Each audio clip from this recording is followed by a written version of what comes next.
There you go. Welcome. This is the June 2021 meeting of Membership Minds. So as more people join us, we were just talking to Margie. It's Margie, right? Is that how you pronounce it? Yes, Margie George from a sociological society, something like that. American Sociological Association. Association, thanks. Hard to spell, hard to say. Great to have you. And Good morning.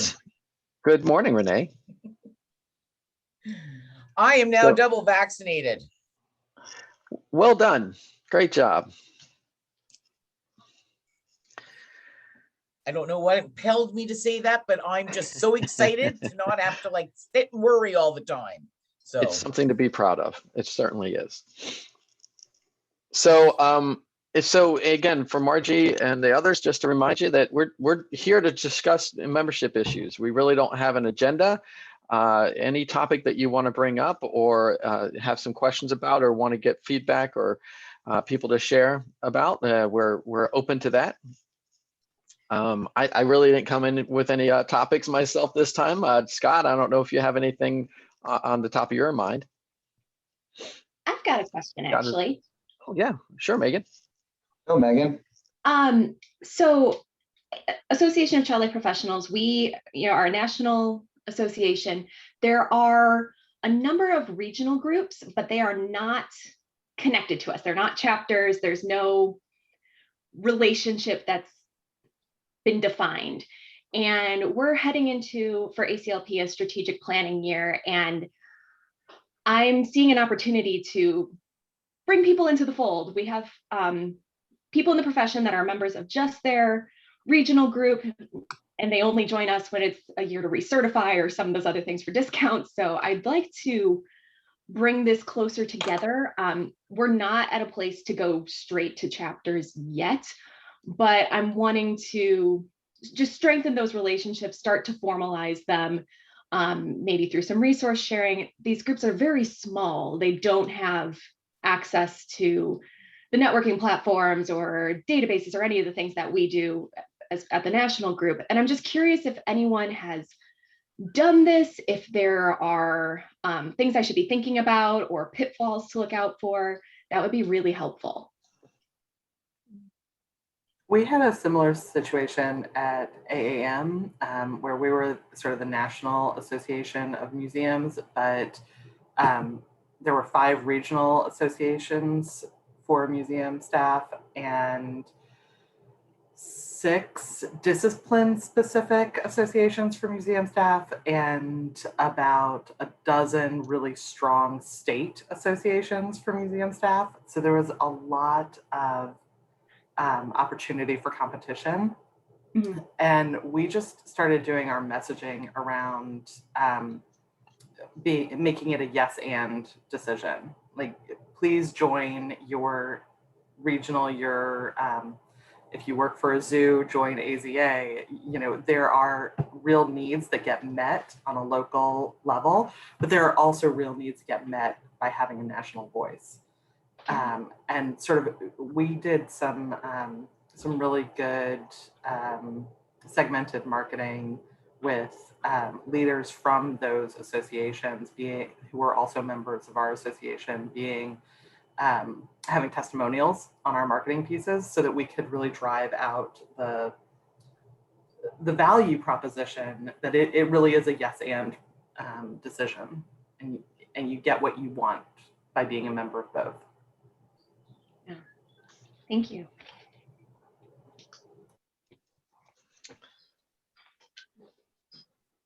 Megan, sorry, I was late.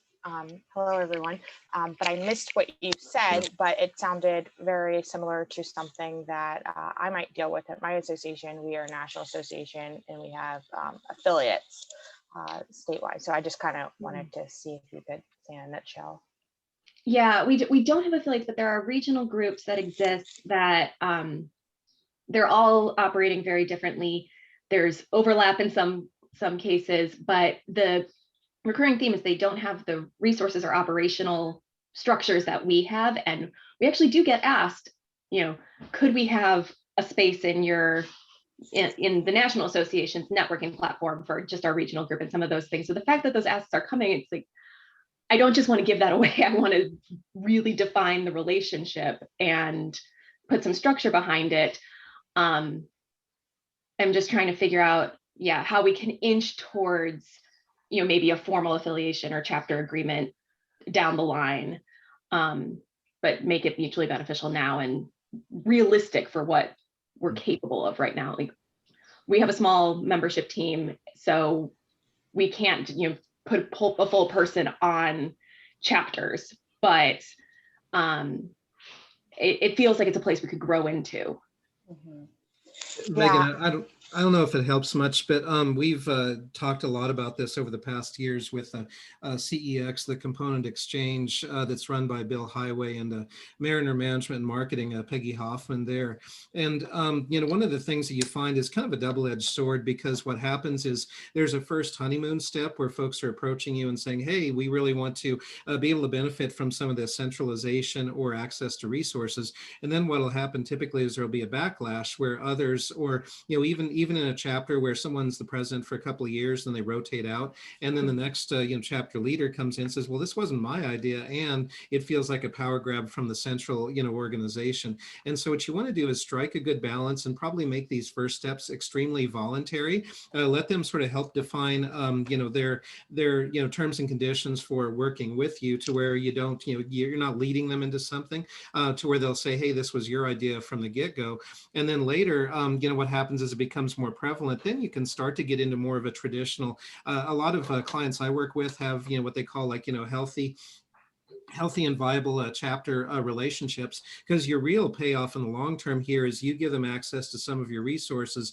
In the long term, you get to protect your brand from brand damage and from negative outcomes, when the variability in both management and user experience are so different that you just kind of cringe when you sort of realize what they're encountering at a local level. And so what happens is a relationship typically evolves over a number of years. You first give access to them, let them do so voluntarily, and be transparent with them and say, we'd like to have a closer relationship over time. We'd like to have you help define what those parameters are. But in the long term, it will look like what works for many other associations. And that way, you're upfront about it. I think about SHRM, for example, the Society for Human Resources Management. They've always had, in this large network of affiliates, they have two rebels, one in the Pacific Northwest and then one in Southern California, which are the size of what should be 5 or 6 chapters. And what they did is, as they evolved, they said, look, we've got density, we can deliver better, or we're in the Pacific Northwest, we're weird enough to where, you wouldn't really get us anyway.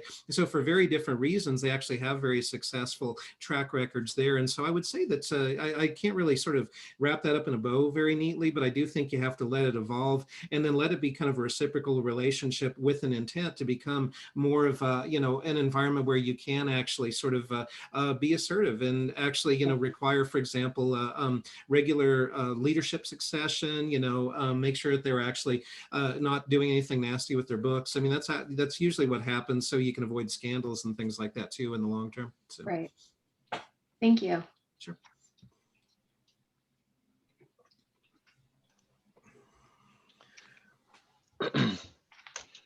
It's been a while since I've been dealing with chapters from the roles I've had in the past, I don't know, 10 years or so. So I'm a little bit distanced from it, but I also think that if you're wanting to connect with certain groups, and do you have like an online community set up at all? Or? Yeah, we do. We switched platforms back in the fall, and since we did that, we've had a number of the regional groups being like, hey, we would love to have our own space within that just for our members, which right is from a technology standpoint, perfectly doable. But yeah, I don't just want to give that away. I mean, selfishly, like they've got some members that we don't. So yeah.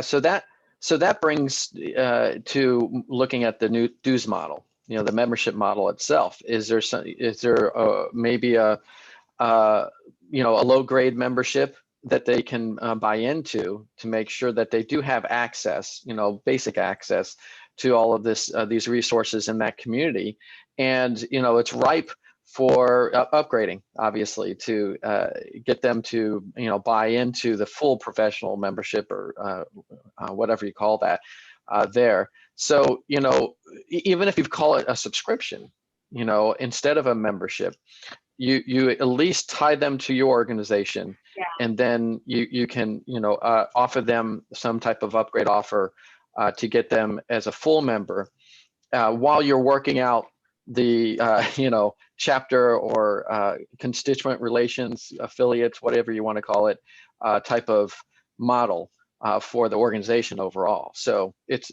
a small baby step, but it also ties them. You want to tether them to their organization.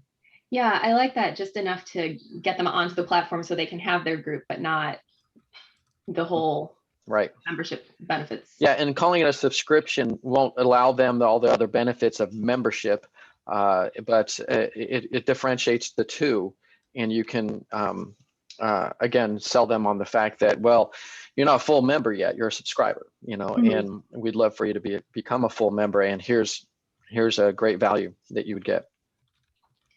One of the things we've been thinking about is, for the regional group to have some sort of nominal, like, per member service fee, because it is going to take some staff effort on our end.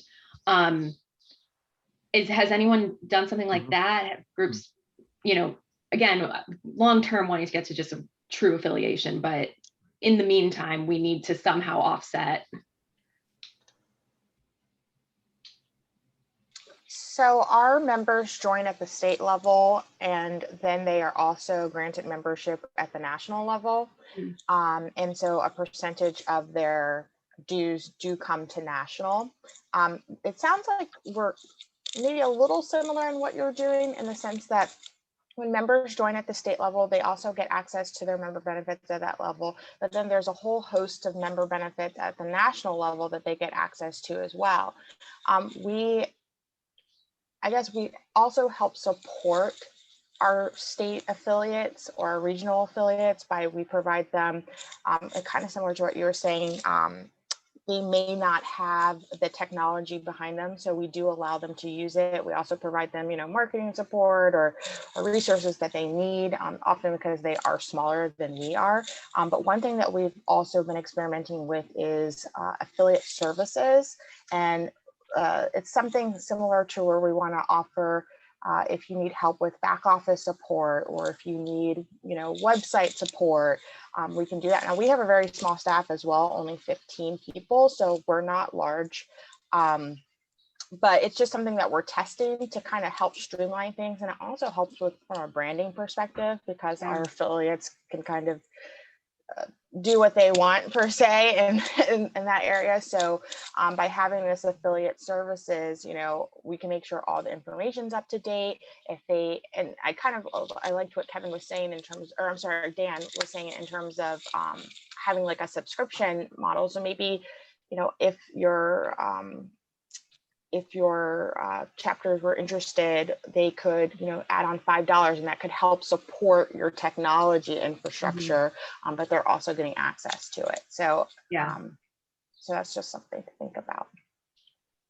Thank you. Yeah, I think that affiliate services, that would be, I think, what we would need to do to help them, because their websites are all over the place, and a lot of them will like bring our certification requirements onto their website, but then it's the requirements from 10 years ago, not today's. And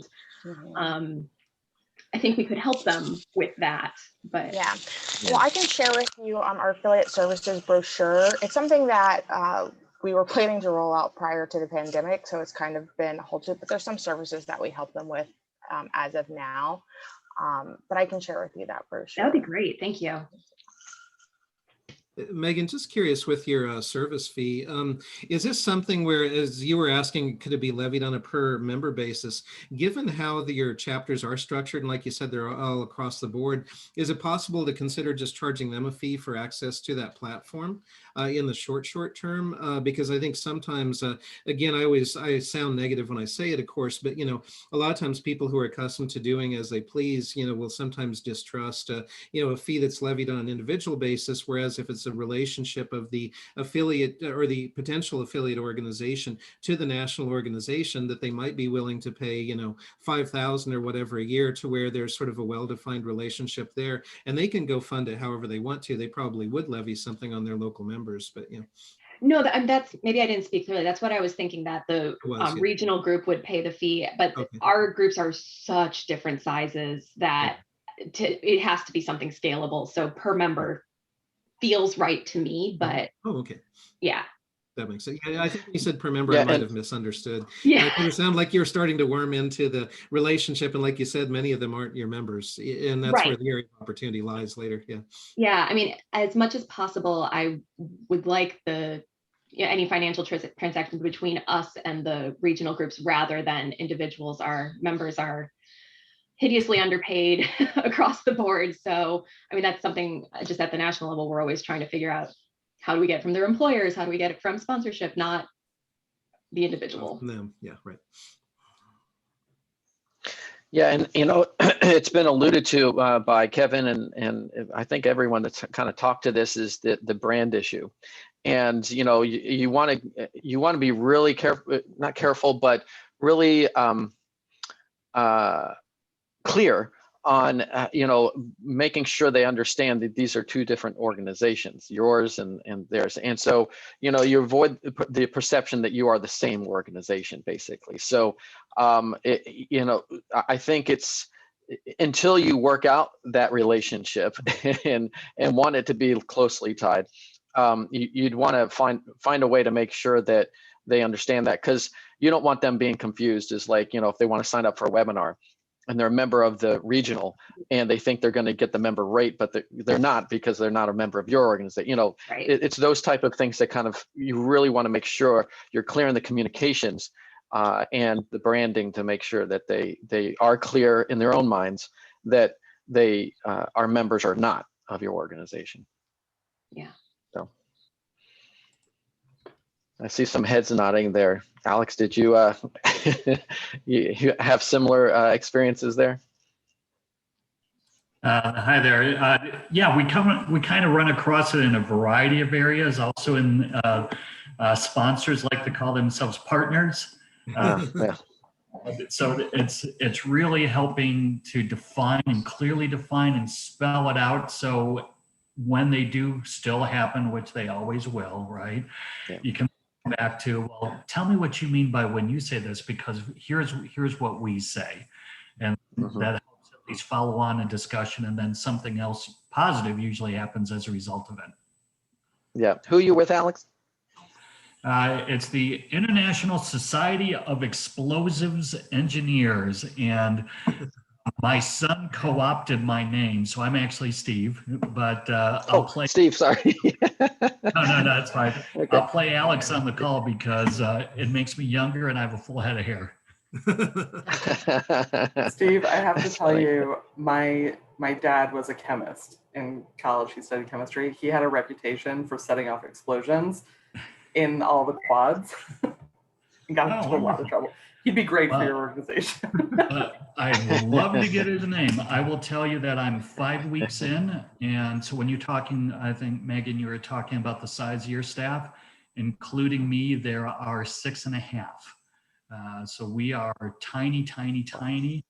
And the knowledge of membership that I've had in other organizations and the expertise of all of you on the phone, on this call, I'm starting with a person from a membership side who was hired 3 years ago, who came from the local Y, and her membership experience was printing out or emailing Y invoices on a monthly basis. So trying to just value propositions and so forth. God That's love her. very different. She stayed with me for the 5 weeks, the 6 weeks. And so these are the type of things that I want to get her involved in. She's not even familiar with ASAE, for an example. So really bringing this group up to a base level of understanding of what a membership organization does. So more than you need to know, but I'm Steve. You can call me Alex. I'll still answer. He just won't answer. You were wearing the wrong name tag there, Steve. I am. No, that's cool. We're a bit bigger. Very cool. Glad to have you. We're a bit bigger than that. We're 13, soon to be 14, but we have a lot of programs for an organization our size. Everybody has multiple roles, which, that's just associations, but it seems just extra sometimes. So trying to, move slowly at a realistic pace for us, even though I would love to just do this, but definitely need some more staff support to really make it be done well. Oh, absolutely. Because you really can't screw it up, right? Like you have to go in, got to have a plan, got to stick to the plan, stick to the message. And there's one chance to get it right. Absolutely. I totally agree with you. We don't have that situation, but there's a national group, and then there are the provinces or the states that, they have their groups, and then there's all these locals. So we're a local of the national. We recruit the members, and once they're recruited into us, they have a membership at provincial and national. But somebody like from Ontario can't just come waltzing into my neck of the woods and start playing in my sandbox without paying dues to us. So, and you'll be happy, no, Dan, I make that very clear to anybody who tries to come into our sandbox and not pay their fair share. So, but we're trying, I don't know about you guys, but we're going to have to hire people, and it's, slim pickings out there. Anybody else have, anyone else thinking about hiring anybody and what they're going to do? Right. Yeah, I've been trying to hire someone in a kind of a manager assistant position. It's probably more of an assistant position. We call it a manager, and I think we got the wrong type of people in for the interviews because we just didn't find what we were looking for. So we changed the title and focused. We're going to do like a temp to perm through an agency, Okay. we'll see if we'll see what kind of quality we get. But for the most part, yeah, it's we've had some positions that we've hired in 4 or 5. FMI has about 75, 80 staff members around that. So definitely different from some of yours. But the issues that we run into is that because our information services person who does research and actually digs deep into research to help answer questions for our members, she retired after many, many years, decades maybe, of being with the organization. And of course, what happens? Well, they were like, okay, membership, you can take this on because it's more of a service to members. So you now get to do this. So that there's differences, even in large staff, they still dump these things on you. And there's part of me, it's like, it's not for us, should we sunset it? But then I'm thinking that was a value to our members. That's going to diminish our value proposition if we don't take this on and try to figure this out. So, you get stuck with those things as well, but you can't always hire too. I like how you frame that as you get to do this, not you have to do this. Right. Yeah. Right. Exactly. Yeah. It's like, wow. Good one, Oh, Megan. wait. Yeah. Meet the newest that's member right. of the accounting department, right? Like, right. Mm-hmm. And I just read something yesterday. That's the way to put a positive spin on a perceived negative. It's not, I have to do this. I get to do this. Mm-hmm. Yeah. That's right. Yeah. And the funny thing is that actually over my years in different roles and working with the folks that report to me right now, I've been trying to tell them that over those years, especially when I was a director of membership, if those type of opportunities showed up in the organization, I readily took them on because I thought, that's more value, more job security for me, but also more value to having my hands in there and being able to manage it the way that I want to, that, can then parlay into what the members are actually experiencing. It's a membership experience. So I take the extra time to take these things on because I want to build on that membership experience and make sure that it's good quality one. So it's a lot of work, but it's almost like, again, I'm running my own business here of membership, and I'm the entrepreneur here trying to make sure that this is the way it needs to be. And then if I have too much, then it's more about, hey, I have some justification to say we need to hire someone to take this project on, and then at least I hand over something that I've tweaked in a way that is now the way I want it. Are you still able to do that? Control freak. I admire the fact you can still do that, because I noticed in my staff positions, as I got older, I got progressively less and less eager to sort of do those additional things. And so I turned 40 and just went to the dark side and didn't worry about it again. I admire the fact right. dedication that I certainly lack. Yeah. Well, we're going to be doing a strategic planning session apparently this year, and I brought up the fact that there are 4 staff members here who in 5 years can retire. Then what happens? Because there's and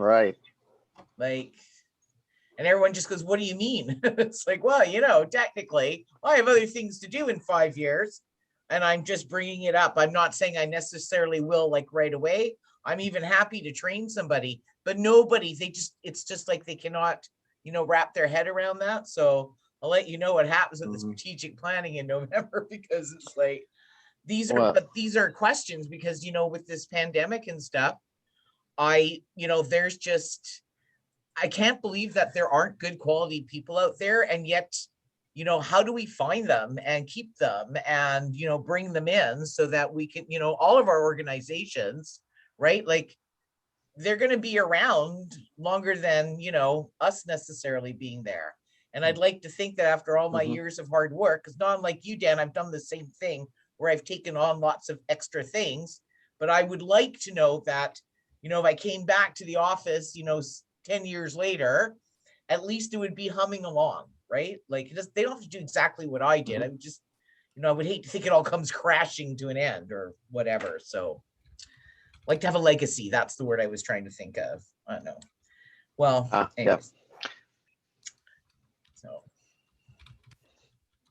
it's good to know we're all having the same problems. Doesn't matter which side of the border you're on. Yeah, it's true. And it's, it's really important to make that a distinction between strategic planning and succession planning, because of course, there's a huge, I think a lot of associations really just kind of ignore the succession planning, and then they're up the creek when something does happen. So.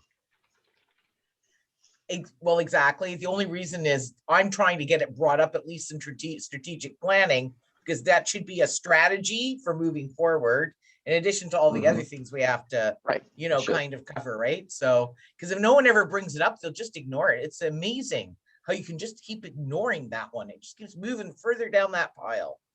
And it's like a reality, guys. Right. One thing that's interesting is you have this, assumption that the folks will stay with you for, say over the next 5 years. And one thing that we do find, this is more what I hear from my clients, the average job tenure just keeps decreasing and decreasing. I used to be a job hopper in the old days, but I would stick out 3 years and go somewhere else. And a lot of times when you get someone who's a real go-getter, it's almost like the people you don't want to have stick around do.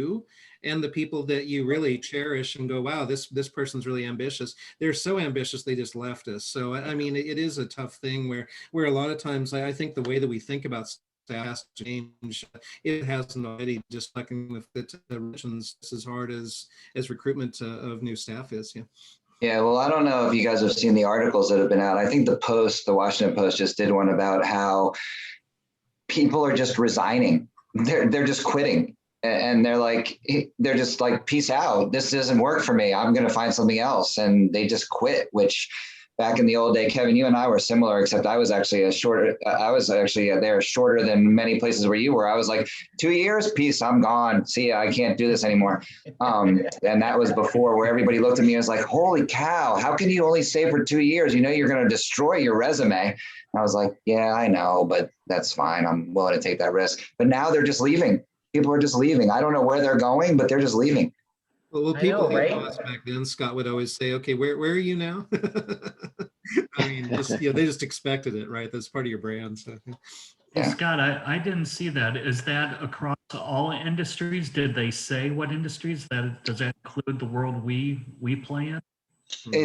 Somebody put a comment after it that said, because I can't remember where I saw it. It might have been on Facebook. That was a link to it saying, hey, check this out, you guys, people are resigning. So it did not specifically mention like nonprofits and associations. But that was somebody's comment, like, wow, it'd be really interesting to see if this holds true in associations and nonprofits, but they didn't mention that in the article. Got it. Well, I've seen quite a few changes in some of our sister organizations.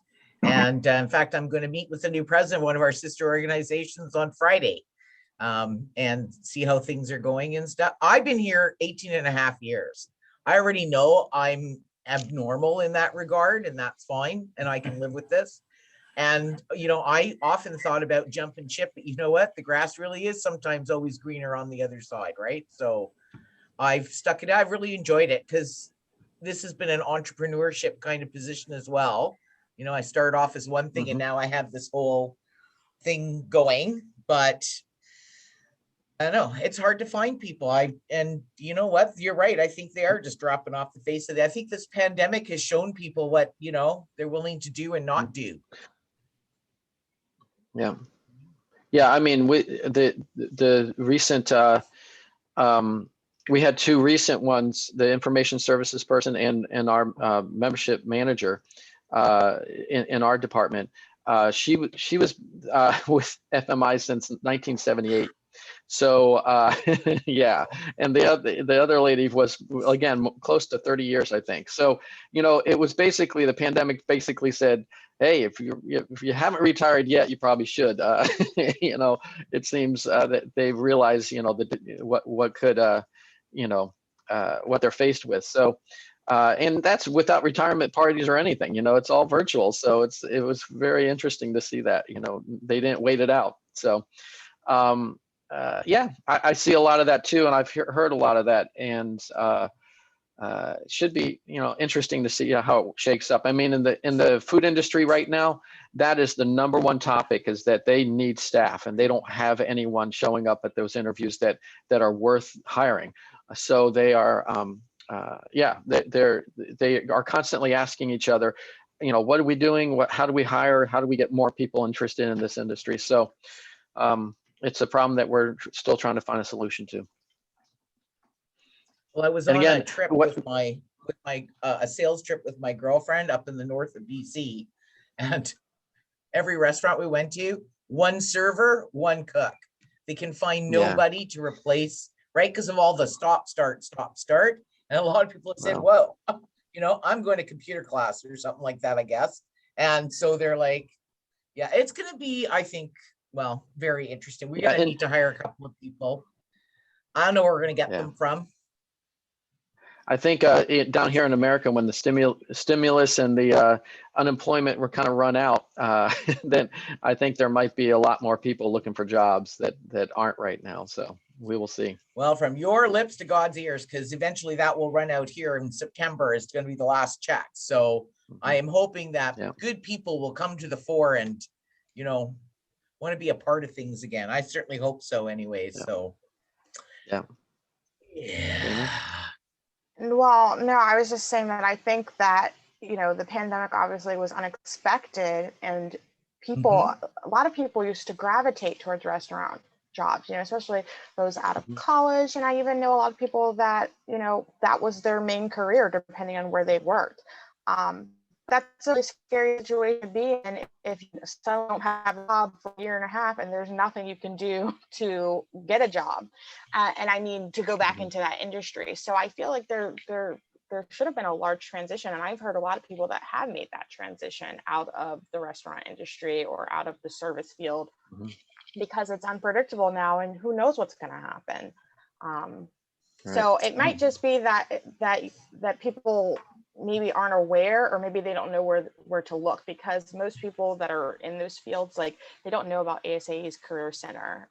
They know about Indeed or the other really large platforms. And you know, I don't look there because I'm an association professional, but it's very overwhelming. Mhm. So I just think, I think that there has been a transition from the service industry.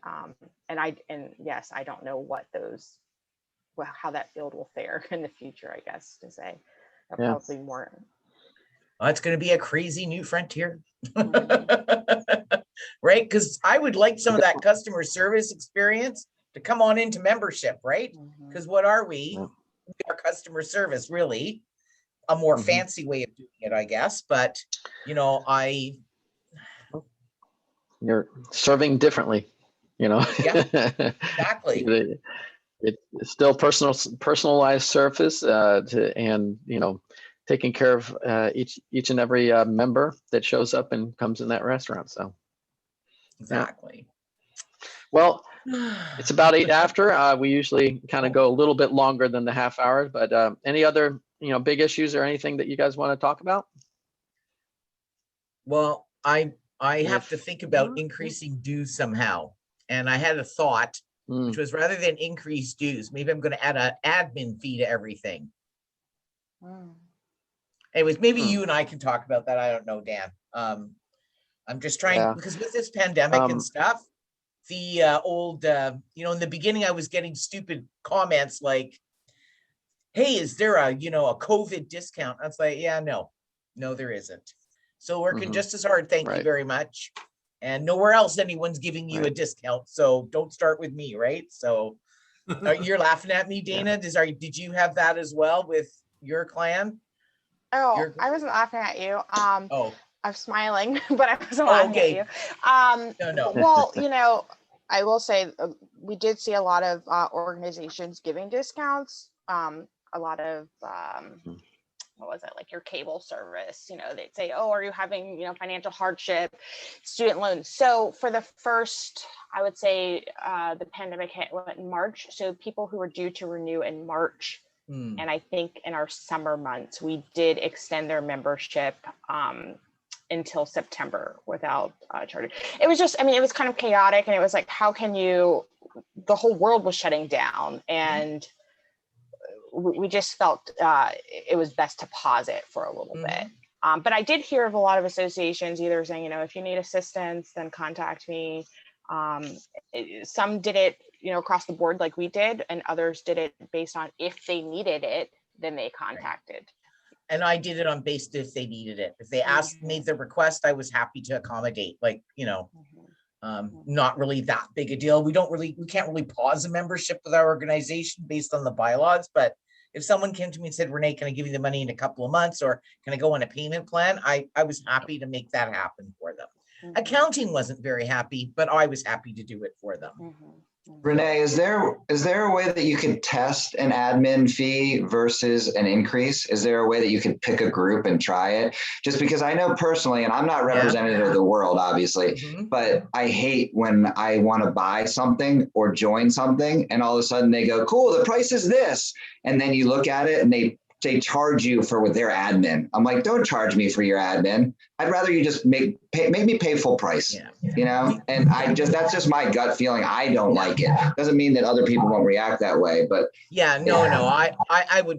you know, I'm gonna make the case next year for just an across the board membership fee increase, because, you know, the thought now of keeping tabs on admin fees, right? Like, right? Like, And along those lines, at the ASAE, MMCNC, one of the discussions, one of the sessions in one of the chat areas was an actual robust discussion on application fee, admin fee for your first year. And you know what, people know that you're going to discount it anyway. So just, you know, the trouble that it's worth, we're trying to get in as many members as possible. Why would you put up that if it's a potential roadblock? I mean, there was a lot of dialogue about saying there's other ways to find, you know, if you're doing an admin fee, looking at like $15, $20, you know, we're an individual association where the membership's $95. So depending on what that initiation that you're looking at, what are more optimal ways that you can generate that revenue and create that stickiness type thing. So it was a real robust, and I wish it was the gentleman from the Georgia CPA Society. It was I think I remember that Lisa one. from Marketing General, one other people. And, you know, in all candor, I started it because I wanted to see what's happening out there.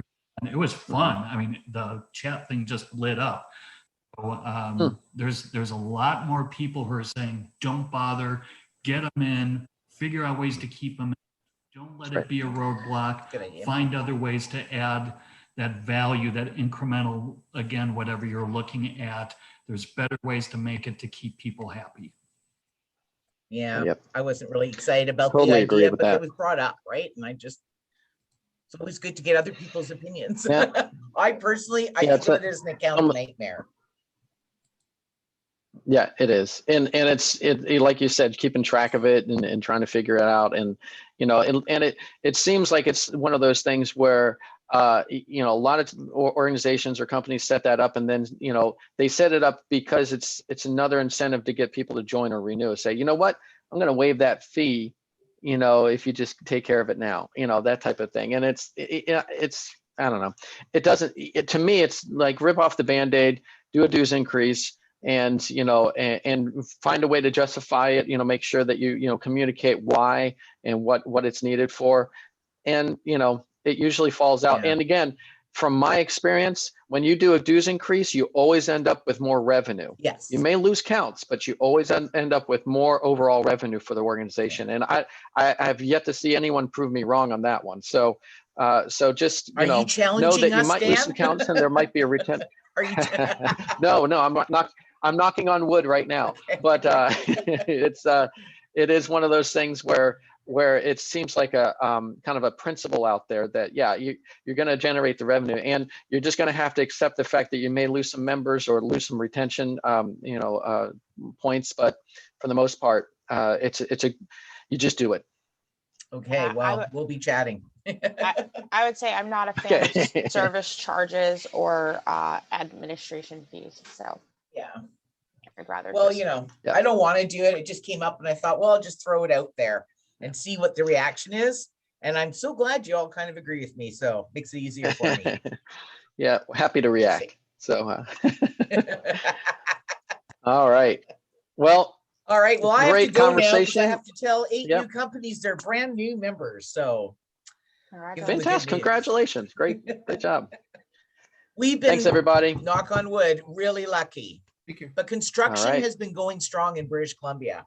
Good. So Yeah. Wonderful. thank Well, you. that's Thank good. you for It's organizing. Glad to it's be. still essential. Yeah, you bet, Steve. I hope Exactly. to see you again soon. You See you bet. next Thanks, time. everyone. Thanks, Dana. bye. Good to see you, Dana. Bye. Bye. Come on, where's my?